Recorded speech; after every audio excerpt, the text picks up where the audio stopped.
Hello, Beth. Hey, Adam. How are you? I'm doing great. I'm excited for this week's And yeah, me challenge. too. I just did my Spotify wrap for 2024. I'm looking back on my year. My top artist was London Grammar. I don't know if you've heard of them, but they had a new album this year.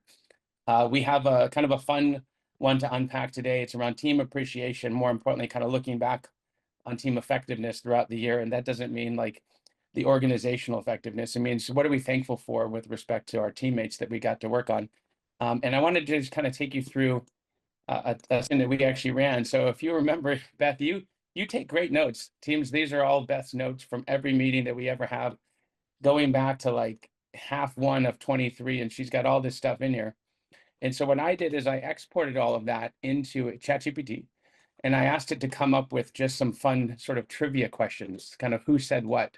And we went through this as a team. And here's just an example of kind of how that played out on the phone on the right-hand side. You can say, who coined the phrase hybrid meetings are the Bermuda Triangle of engagement, right? Somebody clicks on one of these things and they kind of click through each one. Once we got through all of those, you get these results that show up. And then we had our whole team kind of one by one look at these individually, and we could see kind of how aligned we were. And then most importantly, it says, kind of what was the right response according to the debrief information. Who is the cheerleader on our team? We only had 25% alignment on that. So we were all kind of stacked up, but surprisingly, John, our CTO, always believes in the team. So this was a really fun exercise, if you remember. This And was a lot of fun. And I loved how yeah, you had the little titles as we were talking that's through right. questions. Gave me a little apples to apples moment where, oh, who is the innovator? Who Yeah, fantastic. It yeah. was And if super you're, fun reading through these and trying to think back. Did I say that? I couldn't even remember things I had said myself. yeah, well, it's 2 years of notes, Beth, and all of those are from you. I just want to share, this was actually a pretty interesting visual that popped up. This was AI's summary of all the notes you've taken, and it generated a kind of a potential list of superpowers. And I remember when we looked at this, we're like, yeah, pretty accurate, right? So Kind of just the nailed way it. Yeah. you speak in meetings, kind of the way you're capturing it. Then we did a couple of kind of fun polls, if you remember, who was kind of the most prepared for anything contest. And these are just kind of simple polls that played out. But then we did this thankful activity, which was right before Thanksgiving. And we asked teams to consider, a couple of questions that are icebreaker, like who do you want at your dinner conversation? Who do you not want, et cetera. So people went through these on their phone. There was some pretty disturbing images of a turkey on top of somebody's head just to get a little ruse. But then it was kind of poll questions that we went through from there. And where that debriefed itself was these questions about what we're the most thankful for.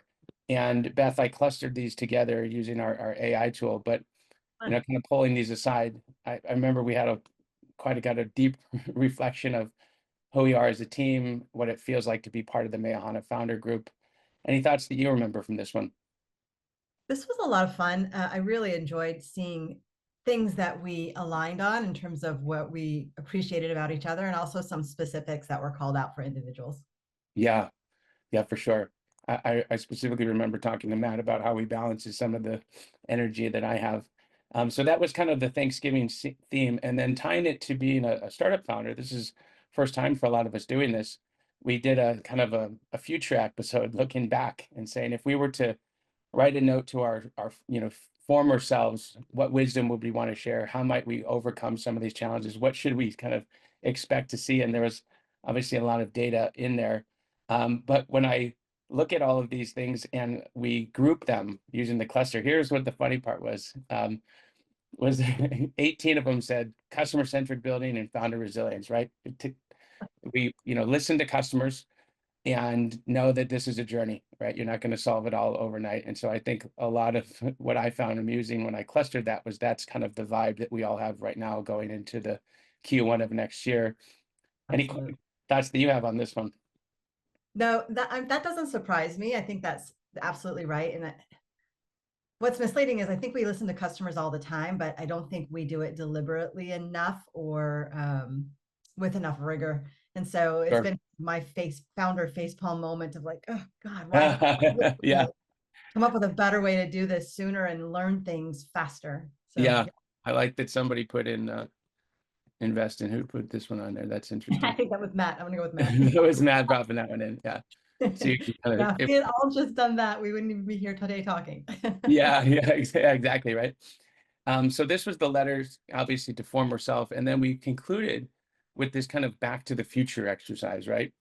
And one of the things that's tough sometimes is to think about tomorrow as another day without reflecting on how far we've come and how proud we are of some of the work and accomplishments. So the first part of this exercise was meant to get us to feel a little bit nostalgic and to, go down that journey that we've been on so far, but then also pause and say, okay, where are we heading to? What are we excited about in the future? And when we debrief the results on this, kind of celebrating the past, obviously getting renewals in so far, or SOC 2 compliance, which was something that we just have to do right in the software space. I was really proud of the digital footprint that we've built so far. It seems like a lot, but every one of those took time, took What I love energy. about how you phrase this is you said, we look like a real company.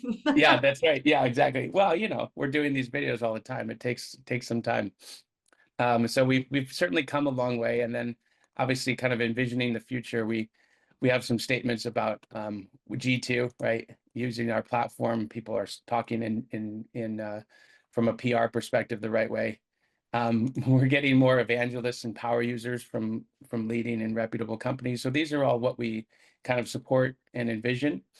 And then I also think that there was this idea of sort of building more of a community of customers, this dream state that we have where we're not teaching you how to use the product, you're teaching each other, you're teaching us, right, how you might use it going forward. So that was where our sort of our envisioning of the future, celebrating the past. And then of course all of that stuff gets pushed into this takeaway document, which always is a nice little handout and kind of a recap, Beth, to your note-taking person in front of you, about sort of our recap for 2024. So there we go. This Team was a building exercise. It was a lot of fun. And I also would say it was really energizing as, we're winding down the year and ready to kick off the next calendar and fiscal year to remind us like what we're doing here and what we want to do going forward. So I really appreciated the effort you put into that one. Definitely. And thank you, Beth, for being part of the team. I'm looking forward to a great 2025 with you. Fantastic. Let's do it. See you, team. Bye.